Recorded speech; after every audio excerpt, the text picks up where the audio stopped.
Aujourd'hui, on va répondre à une question simple. Est-ce que l'hybride peut être l'avenir de la moto? Il y a un seul constructeur qui permet de le savoir, c'est Kawasaki, parce que c'est le seul à proposer une moto thermique et son équivalent en hybride. Donc ici, on a la Ninja 500, donc elle a un bicylindre parallèle, 451 cm3. Ici, on a exactement le même moteur, sauf que Kawasaki a ajouté un moteur électrique de 12 chevaux. Et ça, du coup, c'est la seule moto hybride actuellement commercialisée. Donc dans cette vidéo, on va avoir 4 tests, 4 épreuves. La première, c'est la ville. Ensuite, on va avoir la route. On va essayer de voir un petit peu si l'hybride, ça a vraiment un intérêt à moto. Ouais, et que ce soit au niveau de l'agrément de conduite, mais aussi de l'autonomie, par exemple. Oui, voilà, on va comparer la consommation des deux moteurs. Mais comme on est dans Ride, il y aura aussi des épreuves un peu plus fun. Oui. Moi, j'ai déjà essayé cette moto et je vais un peu vous spoiler. Je pense que ça peut être fun. Du coup, drag race. On va comparer ces motos à l'accélération en ligne droite. Parce que ça accélère quand même pas mal. Hein. J'espère, parce que normalement, un moteur électrique, c'est censé accélérer plus fort. Je pense que de 0 à 50, ça accélère très très fort. On verra. Ensuite, il y aura le tour chrono. Ça serait intéressant de voir si cette moto hybride, avec sa boîte de vitesse robotisée et le surplus de performance grâce au moteur électrique, peut être devant en temps par rapport à une moto classique avec le même moteur. Oui, sachant qu'elle est beaucoup plus lourde. Elle est beaucoup plus lourde. Il y a quand même un match. En tout cas, moi, je sais pas ce qui va se passer. Ok, donc. Qui prend laquelle? Toi, l'honneur. Moi, j'ai déjà essayé ça. C'est ça l'honneur? C'est pas un déshonneur non plus. Non, mais ok, ça va. Donc si on récapitule, on a d'un côté la Ninja 500, sorte de petite sportive d'accès de Kawasaki, et de l'autre, l'une des motos les plus technologiques du constructeur, la Ninja 7 hybride. Elle est plus lourde, plus puissante et surtout plus chère. Il y a donc peu de chances que vous hésitiez entre ces deux motos. Toutefois, leur base moteur commune est le parfait point de départ pour comparer ces deux technologies. D'un côté, l'historique moteur thermique, et de l'autre, le potentiellement futuriste moteur hybride.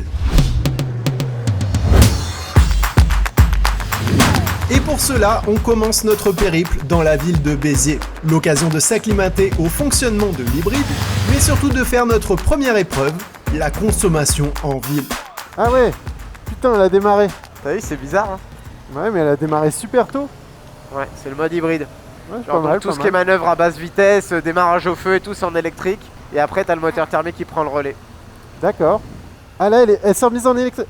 Elle est en électrique là. Ouais. Et si t'accélères, elle va se remettre en thermique. Ouais, mais ça fait bizarre de pas du tout le décider quoi. Elle fait un peu ce qu'elle veut, c'est déroutant. C'est ici l'intérêt de l'hybride en ville. À l'arrêt ou à faible vitesse, le moteur thermique se coupe pour laisser place au moteur électrique. Cela demande un peu d'acclimatation, tout comme les différentes dénominations de mode moteur. Elle s'est coupée. Là, elle est Ah coupée. oui, elle a coupé. Voilà. Et si je fais...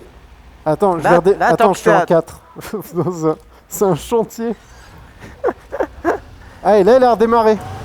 Et parce que t'as démarré de manière énergique. Ça, c'était énergique. Ouais, c'était un bon démarrage, hein. Ah, attends, faut que je passe les vitesses quand même. Oh là là. Non mais arrête, tu le fais exprès. Ou mets-toi en Ah boîte non, auto et arrête de faire chier. Bah oui, je vais faire ça. Ah, voilà. Je suis en ALPF. ALPF, qu'est-ce que c'est que ça? Bah, j'en ai aucune idée. Putain, mais j'ai essayé cette moto, c'était limpide. Et là, t'es en train de m'embrouiller. Je sais même plus comment elle fonctionne. Il faut dire que du côté de Bader et sa moto thermique, les choses sont beaucoup plus simples. C'est hyper bas de sel, l'embrayage. Quand tu prends l'embrayage, t'as l'impression que le câble il est pété. Ouais. Non mais vraiment, qu'il y a genre aucune résistance. Ouais, tu Donc, sais pas si t'as le levier ou pas en fait. Oui, c'est comme si le câble était débranché. Ouais. Donc c'est très souple, ça fait zéro bruit. En fait, c'est tellement linéaire et doux que tu sais jamais sur quelle vitesse tu es d'ailleurs. Ouais. En tout cas, pour une moto qui a une esthétique et une position typée sportive en ville, c'est hyper confort quoi. Mais très vite, on en revient à des considérations plus pragmatiques. Et par exemple, est-ce que tu peux faire un burn toi? Bah, je pense, ouais. C'est pas les flics derrière. Ah, j'ai peut-être parlé trop vite. Moi j'ai pu faire un burn. Oh, oh, Oh, fais gaffe. elle peut peut-être en fait. Ah! Attends, elle a calé du coup. Oh là là, mais quelle Non, catastrophe. c'est bon, elle a pas calé. Mais j'ai pu faire un burn, mais en fait, il a fallu que le moteur thermique se mette en marche. Je Oui, peux pas faire un burn en électrique. non. Et après 2 heures à passer inexorablement dans toutes les rues de la ville, nous arrivons à notre premier arrêt.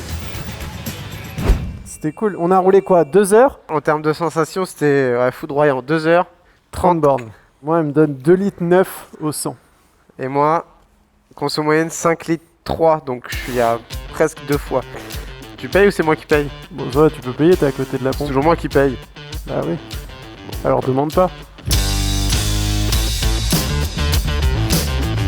Mais la droite, Mais on fait pas le plein avec la moto droite. Mais qui t'a vu faire ça? les teams d'endurance.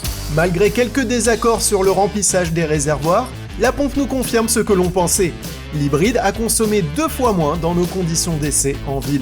Ok, donc là on avait la consommation en ville, maintenant on va avoir la consommation périurbain, autoroute, petite route quoi. Genre, on Ouais, se fait voilà, plaisir. roulage un peu plus de motard, quoi.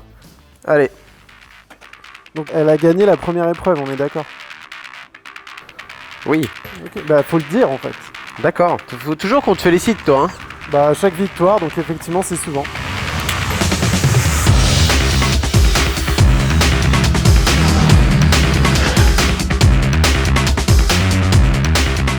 Nous voici enfin dans un environnement plus excitant, une route de campagne. L'hybride part avec un sacré désavantage. Elle fait 56 kg de plus que la thermique, à cause principalement du moteur électrique. Mais elle a 2 caractéristiques assez rares. D'abord, un mode boost, qui permet par simple pression sur un bouton de gagner une dizaine de chevaux pendant 5 secondes, grâce au moteur électrique. Une première sur une moto. Elle a aussi une boîte de vitesse robotisée. Pas de sélecteur, ni de levier d'embrayage, mais des palettes au guidon pour passer les vitesses. C'est forcément moins fun et ça limite les possibilités d'acrobatie.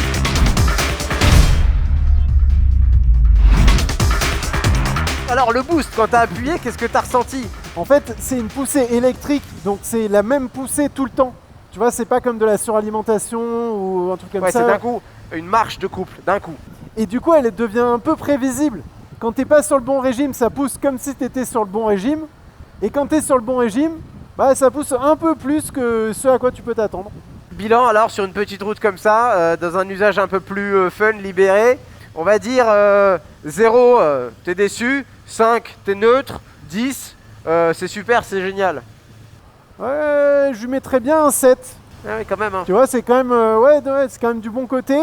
Et en fait, je trouve pas ça très efficace. Parce que c'est quand même une Ah non. moto plus lourde et tout. Ça reste lourd, bas et tout. Donc tu vois, tu peux pas trop la placer comme tu veux en virage, tout ça, bon, faut un peu anticiper. Mais tous ces nouveaux trucs de pilotage, bah, ça rend l'expérience vraiment agréable. Et moi, du coup, tu me demandes pas ce que je ressens sur. Ah oui, la pardon. Et toi, ça va? mienne. Ça va. Allez, cool. Bonne nouvelle, nous arrivons au bilan de notre dernière épreuve un peu ennuyeuse, la consommation sur route. Et pour cela, on se retrouve à nouveau à une station-service. J'ai l'impression que je me suis plus amusé que toi. Non, je pense que je me suis plus amusé que toi.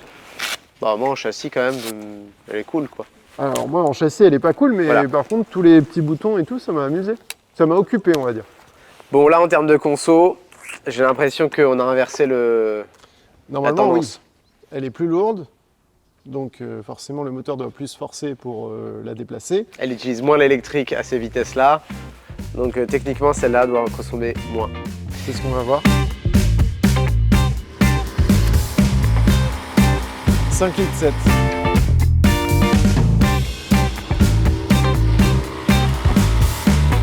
Donc, il y a combien d'écart, là? Moi j'ai mis 5 litres 7 et toi t'as mis 3 litres 5. Elle a consommé sur le même chemin 1,8 de moins. Bon, tout ça, c'est très bien. Hmm. On va peut-être passer à des choses un peu plus fun. Oui, c'est pour ça qu'on est là. Et là, c'est le centre de développement Goodyear de Mirval.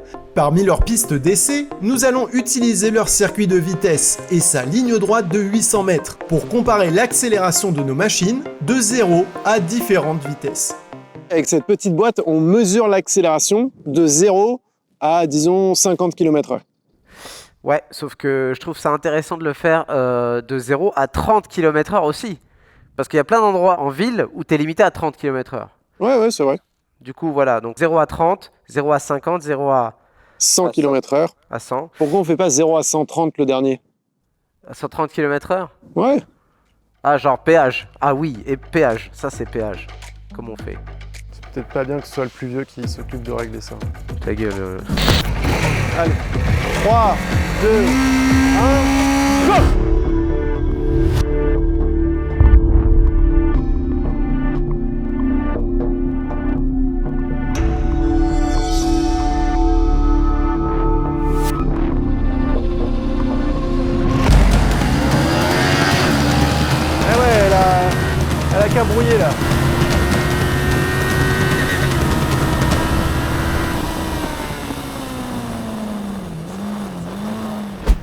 1 seconde 18 sur le 0 à 30 km/h.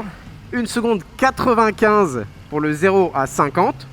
Le 0 à 100 en 5 secondes 18. Donc c'est pas trop mal. Pas mal. Et le 0 à 130 km/h en 9 secondes 77. Ok, parfait. On passe à l'hybride. Ouais, en version 100% thermique du coup. Bon, ça va pas être fulgurant. Hein. Ne cherche pas d'excuses, fais de ton mieux. Allez. Ouais, c'est pas la mienne, hein. C'est pas moi qui l'ai conçue. 3, 2, 1, go. Effectivement, c'est pas fulgurant. Allez. Elle va prendre 130 au moins. Ah ouais, c'est bon. Bilan, le 0 à 30 km/h en 1 seconde 7. Ok. Donc on est loin derrière la 500 thermique classique. Le 0 à 50 en 2 secondes 77. Le 0 à 100 c'est 6 secondes 19. Donc il y a presque une seconde hein, sur le 0 à 100. Et le 0 à 130, 9 secondes 92. L'absence de levier d'embrayage ne rend pas la Ninja 7 hybride très performante dans cet exercice. Voyons si l'utilisation du moteur électrique va l'aider. 3, 2, 1, go. Ah quand même hein. Ah ouais.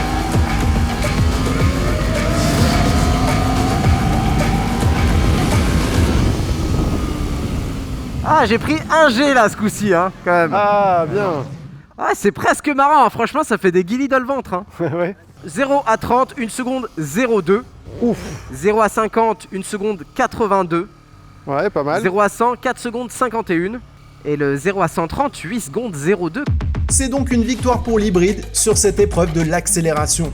Mais si elle est plus rapide en ligne droite, le sera-t-elle également sur un tour de circuit? Pour le savoir, je commence par établir un tour chrono avec la Ninja 500. Premier tour, 1:37.7. Pour l'instant, ça le place à 20 secondes de son meilleur temps absolu sur ce circuit. À peu près 20 secondes. Oh, j'ai jamais si peu freiné dans ce virage.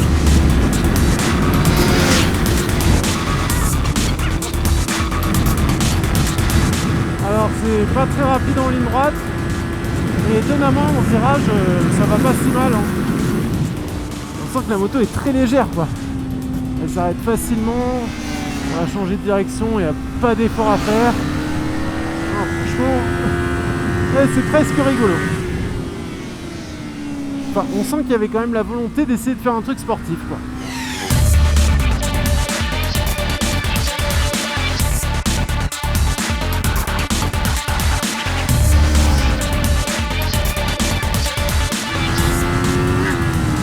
On passe les vitesses sans lâcher les gaz. Genre...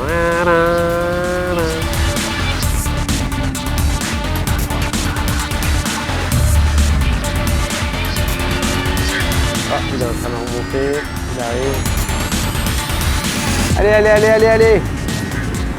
Allez. Une 32.6. Ouais, c'est ça. Écoute, c'est pas le chrono de l'année, mais c'est représentatif de ce que peut faire. Bah, ce que je dis ton meilleur temps ici, c'est une 17, c'est ça? Ouais. Et en fait, j'ai parié, je me dis, je pense qu'il va faire une 35, alors entre une 30 et une 35. Bah voilà, pile poil. Place maintenant à la Ninja 7 hybride. Et pour commencer, sans utiliser son moteur électrique. Ok, allez, on y va. Top chrono.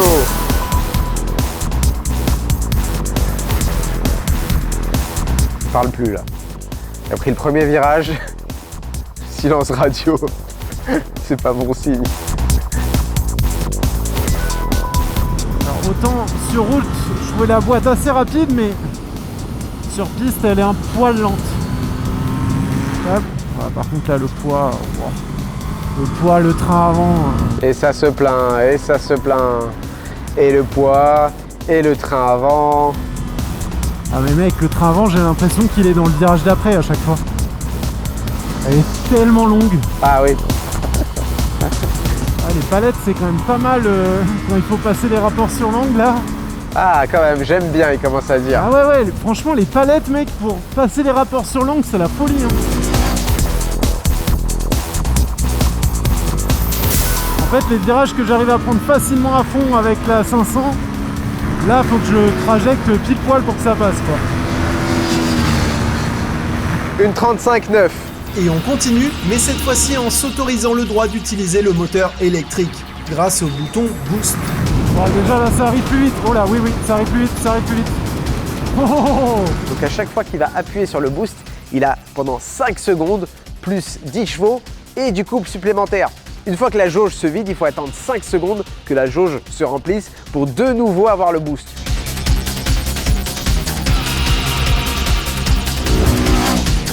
Allez, le boost là, pour la ligne droite, allez. Allez, on arrive plus vite au freinage du coup. Hop. Faut anticiper un peu plus les virages quand t'as mis le boost. Hein. Donc là, il vient de passer, il vient de mettre le boost dans la ligne droite. Il rentre dans le premier virage, il n'a plus de boost, mais la moto le recharge. Donc 5 secondes plus tard, il peut le relancer dans la descente. Oh, j'ai eu 2 boosts dans cette ligne droite là. Il s'est rechargé entre les deux. Allez, te loupe pas là. Hein. Ouais, je soigne. Il a sorti.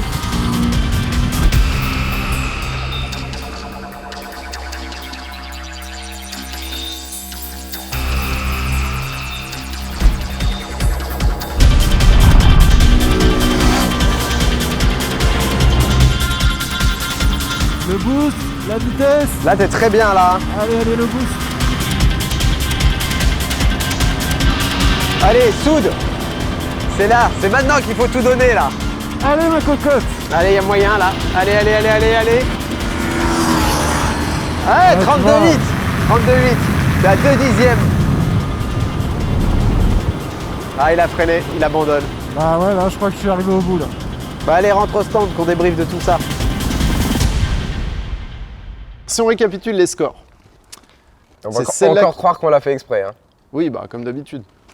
Mais la ville, c'est celle-là qui a consommé le moins, Exact. qui s'en est le mieux sorti. Un étonnant. Donc elle a le premier point. Le deuxième point, c'était sur route la consommation. C'est la Ninja 500 qui a Match consommé nul. le moins. Donc. Ensuite, l'accélération. C'est la hybride qui a accéléré le plus fort. Donc elle reprend un point, donc 2-1. Et au chrono, C'est la c'est la thermique Ninja 500 qui est qui a roulé le plus vite. Donc égalité parfaite. Ce qui nous complique un peu la chose pour finir cette vidéo et répondre à la question, est-ce que l'hybride est l'avenir de la moto? Alors avant de répondre à cette question, on a fait quelque chose qui n'était pas vraiment une épreuve. C'est qu'on a roulé un petit peu sur route. Oui, Et quelque part, ces machines sont quand même destinées plus à la route qu'au circuit ou à faire des drag races en ville entre deux feux rouges. Est-ce qu'on ne peut pas distribuer un point? En termes d'expérience, est-ce que tu mettrais un point à la Ninja 500 sur route ou à celle-ci? en fait, tu es obligé de mettre un point à la nouveauté, au truc qui est différent, dans la mesure où c'est pas catastrophique, c'est pas mauvais. C'est juste que dans mon prisme en tout cas de pilotage vite et pouvoir gérer ce que je veux sur la moto et qu'elle réponde exactement comme je le souhaite, je suis un petit peu frustré avec ça, qu'il y a un poil trop d'assistance. Toutefois, ce qu'elle me permet de gérer de nouveau, donc le boost, C'est stimulant, notamment, en fait, tout c'est ça. cool. Bah Ça ouais. m'amuse. C'est des nouvelles choses sur lesquelles il faut presque réfléchir. C'est encore assez imparfait parce que c'est nouveau. Donc oui, il y a de la latence, oui, la batterie est trop lourde, oui, le boost, il n'est pas facile d'accès. Mais l'idée, en fait, Ouais. l'idée est plutôt bonne, je trouve. Est-ce que l'hybride peut être l'avenir de la moto? C'est ni oui ni non, vu que c'est égalité. Mais si c'est pas non, ça veut dire que ça peut être oui. C'est ça.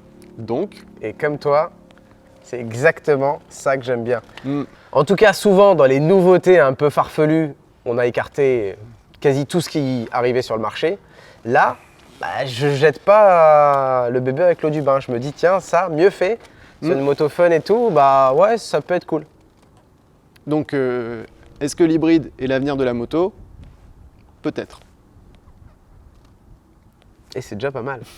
Oui.